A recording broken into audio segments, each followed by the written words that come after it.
നമസ്കാരം. നെഹ്റുവിന്റെ ഭാഗത്തു നിന്നുണ്ടായ ഒരു ഹിമാലയൻ ബ്ലണ്ടർ ആയിരുന്നു 1960 ഇൻഡസ് വാട്ടർ ട്രീറ്റി.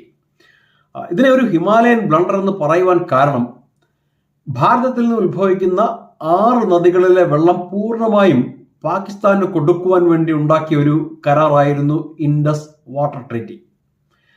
അതായത് ഭാവിയിൽ ഈ നദീജലത്തിന്റെ ഒരു പങ്ക് നമുക്കും വേണ്ടിവരും എന്നൊരു ചിന്തയെ നെഹ്റുവിനുണ്ടായില്ല. ഒരു കരാർ ഉണ്ടാക്കുമ്പോൾ സ്വാഭാവികമായും അത് ഒപ്പിടുന്ന 2 രാജ്യങ്ങൾക്കും എന്തെങ്കിലും ബെനിഫിറ്റ് വേണം. ഇൻഡസ് വാട്ടർ ട്രീറ്റി ഒപ്പിട്ടത് കൊണ്ട് ഭാരതത്തിന് യാതൊരു ബെനിഫിറ്റും യാതൊരു ഗുണവും ഉണ്ടായില്ല. കാശ്മീർ പ്രശ്നം പരിഹരിച്ചതിന് ശേഷം മാത്രം വാട്ടർ ഷെയറിംഗ് എന്നൊരു കണ്ടീഷനെങ്കിലും നെഹ്റുവിന് വെക്കാമായിരുന്നു.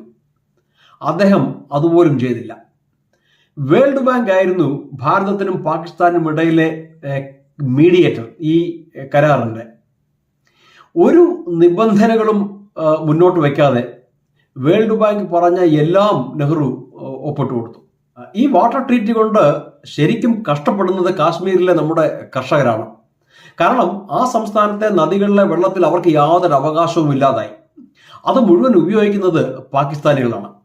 2002 Jammu Kashmir state assembly Indus water treaty പുനഃപരിശോധിക്കണം എന്നാവശ്യപ്പെട്ടുകൊണ്ട് ഒരു പ്രമേയം പാസാക്കി.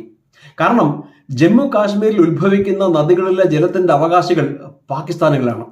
അതുകൊണ്ട് സംഭവിക്കുന്നത് ജമ്മു കാശ്മീരിൽ കൃഷി നടക്കുന്നില്ല, അവർക്ക് വൈദ്യുതി ഉൽപ്പാദിപ്പിക്കുവാൻ സാധിക്കുന്നില്ല, വൈദ്യുതി ഇല്ലാത്തത് കൊണ്ട് മറ്റു ഡെവലപ്മെന്റൽ ആക്ടിവിറ്റീസ് നടക്കുന്നില്ല.